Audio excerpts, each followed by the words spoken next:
Hi നമസ്കാരം, എല്ലാവർക്കും ഒരു പുതിയൊരു വീഡിയോ സ്വാഗതം. അപ്പോൾ ഇപ്പം ഞാനുള്ളത് കാട്ടായിക്കോണത്താണ്. കാട്ടായിക്കോണത്ത് 1000 വർഷത്തോളം പഴക്കമുള്ളൊരു ഗുഹാക്ഷേത്രമുണ്ട്. അപ്പോൾ അത് കാണാനായിട്ട് വന്നതാണ്. എന്തായാലും നമുക്ക് വീഡിയോയിലേക്ക് പോകാം.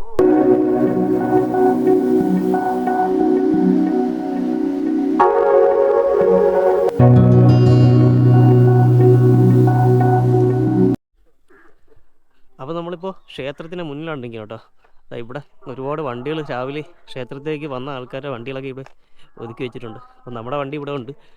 അപ്പോൾ നമ്മൾ ആ കാണുന്ന അവിടെ നിന്നാണ് വന്നത് കേട്ടോ. ഇതാണ് ക്ഷേത്രത്തിലേക്ക് കയറാനുള്ള ഒരു സ്റ്റെപ്പും കാര്യങ്ങളൊക്കെ ഇതാണ്. ഇതിൻ്റെ മുകളിലേക്കാണ് ഇനിയിപ്പോൾ നമുക്ക് പോകേണ്ടത്. നമ്മൾ ഈ കാണുന്ന ഈ ക്ഷേത്രത്തിന് 1000 വർഷത്തോളം പഴക്കമുണ്ടെന്നാണ് പറയപ്പെടുന്നത്. അതുപോലെ തന്നെ ഈ ഒരു ക്ഷേത്രം 1960 ചെങ്കോട്ടുകോണം ആശ്രമത്തിൻ്റെ കീഴിലായിരുന്നു. ഇപ്പോൾ ഇത് കേരള പുരാവസ്തു വകുപ്പിൻ്റെ കയ്യിലാണ്.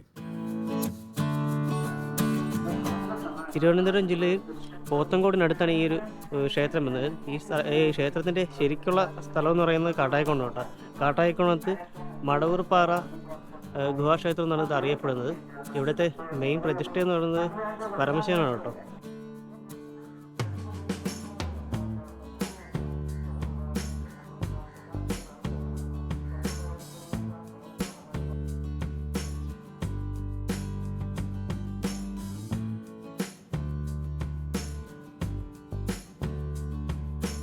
താഴെ നിന്നും കയറി മുകളിലെത്തുമ്പോൾ പിന്നും ഇതുപോലെ പാറയിൽ തീർത്ത 33 സ്റ്റെപ്പുകളുണ്ട് മുകളിലേക്ക് കയറുവാൻ വേണ്ടി.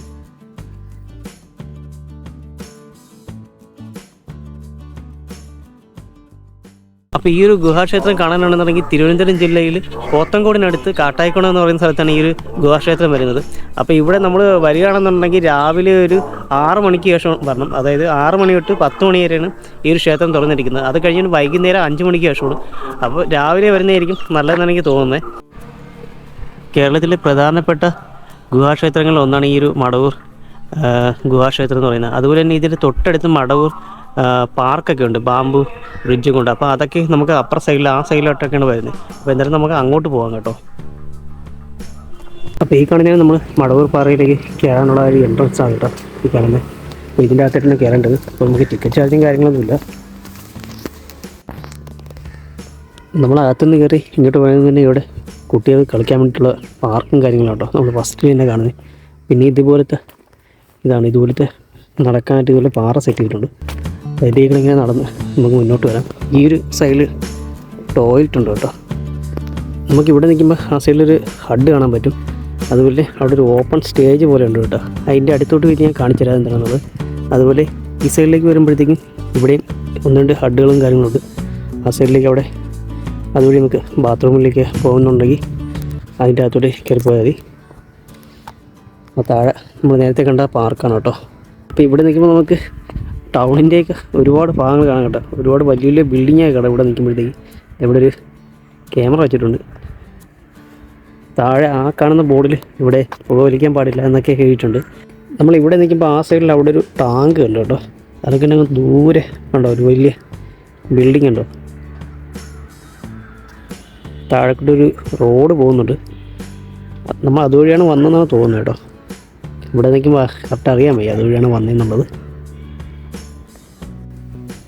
അപ്പം നമ്മളിവിടെ വന്ന് ഈ ഹഡൊക്കെ കണ്ട് ഈ ഒരു പാറയുടെ മുകളിലേക്കൊക്കെ നടന്ന് നമ്മൾ തളർന്ന് വരികയാണെന്നുണ്ടെങ്കിൽ ഇവിടെ ഒരു കുടുംബശ്രീയുടെ ഒരു ക്യാൻറ്റീനുണ്ട്.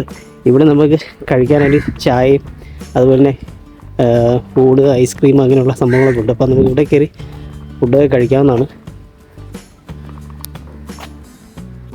ഇതുപോലത്തെ ഒരുപാട് ഹഡുണ്ട് കേട്ടോ നമുക്ക് വന്നിരിക്കാനൊക്കെ വേണ്ടിയിട്ടായി. ഇതാണ് ഞാൻ നേരത്തെ കാണിച്ച ഓപ്പൺ സ്റ്റേജാണ്. ഇതിൻ്റെ ഇവിടെ നിന്ന് നോക്കുമ്പോൾ ചുറ്റിനുള്ള കാഴ്ച ഇതാണ് കേട്ടോ. ഇതുപോലെ അവിടെയൊക്കെ ക്യാമറകൾ വെച്ചിട്ടുണ്ട്. അപ്പോൾ ഇത് ഇനിയിപ്പോൾ 10 മണിയായിട്ട് ഇതിൻ്റെ അകത്തേക്ക് കയറാൻ പറ്റുള്ളൂ. നമ്മൾ ഇതിൻ്റെ അകത്ത് കയറാൻ വേണ്ടിയിട്ട് വെയിറ്റ് ചെയ്യണം കേട്ടോ. ഈ ഒരു ബ്രിഡ്ജിൻ്റെ മേളിലോട്ട് കയറാൻ വേണ്ടിയിട്ട് ഇതിങ്ങനെ അടച്ചിട്ടിരിക്കുകയാണ്. ഇപ്പോൾ 10 മണിയൊക്കെ ആകുമ്പോഴത്തേക്ക് ഇത് തുറക്കും. അപ്പോൾ നമുക്ക് ഇതിൻ്റെ അകത്തോട്ട് കയറാം. അപ്പോൾ നമ്മളിവിടെ കിടന്ന് കുറച്ച് നേരം ഈ പാറയുടെ മുകളിലേക്ക് കിടന്ന് നടന്നിട്ട് നമ്മൾ ഇതുപോലത്തെ ഒരു ഹഡിൻ്റെ അകത്ത് കയറി കേട്ടോ ഇരിക്കാൻ വേണ്ടിയിട്ട്. ഈ സൈഡിൽ ഓപ്പൺ സ്റ്റേജൊക്കെ വരുന്ന ഈ ഒരു സൈഡിലാണ്. നമ്മുടെ ബാഗും കാര്യങ്ങളൊക്കെ നമ്മൾ ഇവിടെ കൊണ്ട് വെച്ചു കേട്ടോ. ഇനിയിപ്പോൾ ഇവിടെ എവിടെയെങ്കിലും കുറച്ച് നേരം ഇരുന്നിട്ട് റെസ്റ്റ് എടുത്തിട്ട് പിന്നെ കാണാമെന്ന് വിചാരിച്ചു. ഈ കാണുന്ന ആ ഒരു മുളയിലുള്ള ഒരു ബ്രിഡ്ജ് ഒരു 10 മണിയൊക്കെ ആകുമ്പോഴത്തേക്ക് തുറക്കത്തുള്ളൂ. നമ്മൾ രാവിലെ വന്നു കേട്ടോ, ഒരു 9 മണിക്ക് മുമ്പേക്ക് ഇവിടെ എത്തി. അപ്പോൾ ഇനിയിപ്പോൾ 10 മണി ആകുമ്പോഴത്തേക്ക് ഈ ഒരു ബ്രിഡ്ജിലേക്ക് കയറാൻ വേണ്ടിയിട്ടുള്ള ഇവിടെ ഒരു ഗേറ്റ് പോലെ ഉണ്ട്, അത് തുറക്കത്തുള്ളൂ. അപ്പോൾ അത് തുറന്നതിന് ശേഷം നമുക്ക് മേഖലയിലേക്ക് കയറിപ്പോയി നോക്കാം. അതുപോലെ തന്നെ ഇതിൻ്റെ പുറത്തൊക്കെ ഇഷ്ടം പോലെ ക്യാമറ വെച്ചിട്ടുണ്ട് കേട്ടോ. ഇത് കാണുന്നുണ്ടോ, അവിടെ ഒരു ക്യാമറ വെച്ചിട്ടുണ്ട്. അതുപോലെ ഇതൊന്ന് താഴെ വരണം ഉണ്ട്.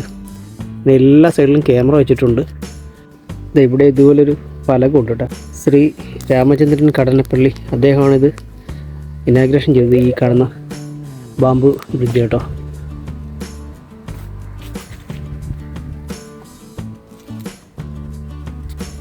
സ്റ്റേജിനോട് ചേർന്ന് ഇതുപോലെ കുറച്ച് ചെടികൾ വെച്ചിട്ടുണ്ട് കേട്ടോ. അതുപോലെ തന്നെ ഇതിൻ്റെ പുറത്തേക്ക് വരുമ്പോൾ ഇതുപോലത്തെ വിശാലമായിട്ടുള്ള കാഴ്ചകളാണ്. നമ്മളെ ആ ഒരു ബാംബു ബ്രിഡ്ജൊക്കെയാണ് കേട്ടോ കാണുന്നത്. ഇതുപോലത്തെ ഒരുപാട് ഹഡുകൾ കാണാം. അപ്പോൾ നമ്മൾ മടവൂരുള്ള ആ ഒരു ഗുഹാക്ഷേത്രവും ഈ മടവൂർ പാറയിലെ വ്യൂ പോയിൻ്റ് കണ്ടിട്ട് ഇപ്പോൾ നമ്മൾ തിരിച്ചു പോകാനുള്ള പരിപാടി കേട്ടോ. അപ്പോൾ നിങ്ങൾക്ക് ഈ വീഡിയോ ഇഷ്ടപ്പെടുകയാണെന്നുണ്ടെങ്കിൽ തീർച്ചയായിട്ടും ലൈക്ക് ചെയ്യുക, ഷെയർ ചെയ്യുക, സബ്സ്ക്രൈബ് ചെയ്യുക. എന്നാലും നമുക്ക് പുതിയൊരു നല്ലൊരു വീഡിയോ കാണാം.